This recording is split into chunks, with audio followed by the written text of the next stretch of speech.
ঈশ্বর অপরিবর্তনীয়, কিন্তু ঈশ্বর লাভ জীবনের উদ্দেশ্য। এই লক্ষ্য নিয়ে যখন যাত্রা শুরু করি তখন ধীরে ধীরে আমাদের মনোজগতে রূপান্তর ঘটতে থাকে এবং ঈশ্বর সম্বন্ধে যে ধারণা ছিল সাধনের সঙ্গে সঙ্গে সেই ধারণা পরিবর্তিত হতে থাকে।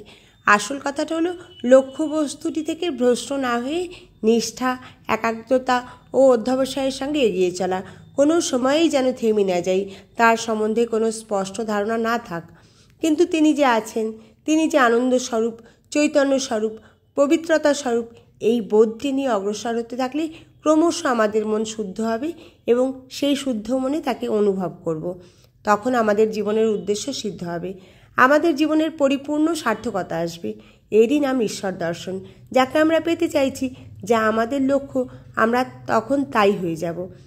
যথোদকং শুদ্ধে শুদ্ধমাসিক্তং তাদৃগেবা ভবতি এবং মুনের্বি জানত আত্ম ভবতি গৌতম।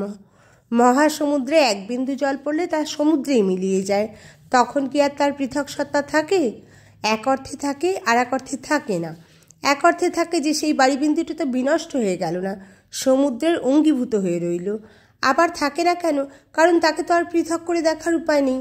সসীম বস্তুটি অসীমে মিশে যাওয়ায় তার স্বাতন্ত্র্য আর রইল না। আমরা জীবমাত্রেই সেই বাড়িবিন্দু সদৃশ। যতক্ষণ আমরা ঈশ্বরের মধ্যে নিজেদের মধ্যে ঈশ্বরকে দেখতে না পাই, ততক্ষণ আমাদের পৃথক অস্তিত্ব স্বীকার করি, যদিও সে অস্তিত্ব বাস্তব রূপে সত্য নয়। কিন্তু বুদ্ধি যত স্বচ্ছ হয়, আধ্যাত্মিক জীবনে যত অগ্রসর হই, ততই আমাদের এই সীমাবদ্ধতা ক্ষয় হতে থাকে, উপাধিগুলি বর্জিত হয়। আমরা ঈশ্বররূপী মহাসাগরে নিমজ্জিত হয়ে নিজেদের স্বাতন্ত্র্য হারিয়ে তিনিই হয়ে যাই। নুনের পুতুল যেমন সমুদ্রে পড়ল, সমুদ্রেই মিলিয়ে যায়। এই আমাদের জীবনের লক্ষ্য। আমরা সকল সীমাবদ্ধতা ছাড়িয়ে যেতে চাই। শিশু যেমন তার শৈশবের গণ্ডিতে আবদ্ধ থাকতে চায় না, চায় দাদার বা বাবার মতো বড় হতে। জীব মাত্রেরই এই আকুতি, সে ক্ষুদ্র গণ্ডিকে অতিক্রম করে ক্রমে ভূমার দিকে এগোতে চায়। জ্ঞান বিজ্ঞানের ক্ষেত্রেও তাই। জ্ঞানী বা বিজ্ঞানী সর্বদাই চাইছেন তার জ্ঞানের পরিধি বাড়াতে। পৃথিবীর গণ্ডিতে আবদ্ধ জীব চাইছে চন্দ্রলোকে যেতে, চন্দ্রলোকে পৌঁছবার পর চাইছে দূরস্থিত গ্রহান্তরে যেতে। জ্ঞানের ক্ষেত্রে যতই অগ্রসর হই, দেখি তারপরেও আরও অনেক কিছু জানার আছে, তখন আরও এগিয়ে যেতে থাকি। কিন্তু যতই এগোই, দেখি তারও পর আছে, যাওয়ার শেষ নেই। সুতরাং জাগতিক জ্ঞান বিজ্ঞানও চরম লক্ষ্য নয়, আমরা চাই তারও পারে যেতে। আজ যে বিশ্বজগতের রহস্য জানার জন্য আমরা উন্মুখ, সুদৃঢ় অতীতকাল হয়তো তার সূত্রপাত কয়েকটা মাত্র গ্রামকে কেন্দ্র করে।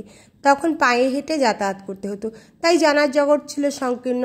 কিন্তু সভ্যতার অগ্রগতির সঙ্গে সঙ্গে আমরা এই সংকীর্ণতাকে অতিক্রম করে বাইরের দুনিয়ার সঙ্গে যতই পরিচিত হচ্ছি, ততই প্রতিক্ষণে লক্ষ্যের পরিবর্তন হচ্ছে। দার্শনিক দৃষ্টিভঙ্গিতে বলা চলে, আমরা আমাদের সীমাকে অতিক্রম করে অসীমের সন্ধানে ধাবিত হতে চাইছি। শ্রীরামকৃষ্ণ এই চাওয়াকে অতি স্পষ্ট সহজ সংজ্ঞা দিয়েছেন, ঈশ্বর উপলব্ধি। যদি ঈশ্বরকে জানতে পারি, তবে তো আমরা তার সঙ্গে একই হয়ে যাব। এবং ঈশ্বর এর অর্থই হলো যিনি কোনো অবস্থায় কোথাও কিছুর দ্বারা পরিচ্ছিন্ন নন, সীমিত নন। তিনি একই সময়ে সর্বত্র বিরাজমান, সর্বজ্ঞ, সর্বব্যাপী, সমস্ত বস্তুর মধ্যেই যা শ্রেষ্ঠ, যা বিভূতি সম্পন্ন, তিনি হলেন তাই। তিনি মনেরও অগম্য। সুতরাং তাকে লাভ করলে আমাদের চিন্তারাজ্যে যে সীমাবদ্ধতা, পরিচ্ছিন্নতা আছে, তাও দূর হতে বাধ্য। আগেই বলেছি, ঈশ্বর দর্শনই জীবনের উদ্দেশ্য। এইটুকু বলেই শ্রীরামকৃষ্ণ ক্ষান্ত হয়েছেন।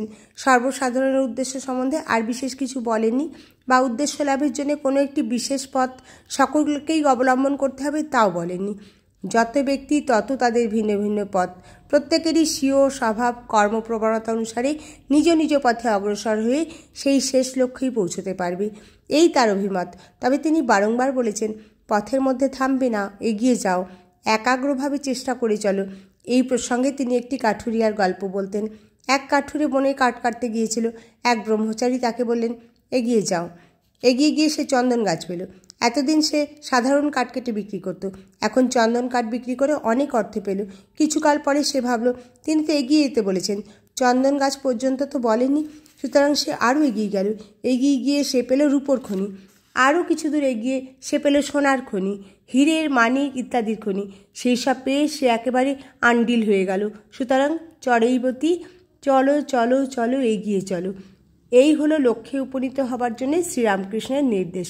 ভগবানকে জানার আগে পর্যন্ত তার স্বরূপ, গুণ, কর্ম নিয়ে যত আলোচনাই করি না কেন, আমার দ্বারা সেই অপরিচ্ছিন্ন অনন্ত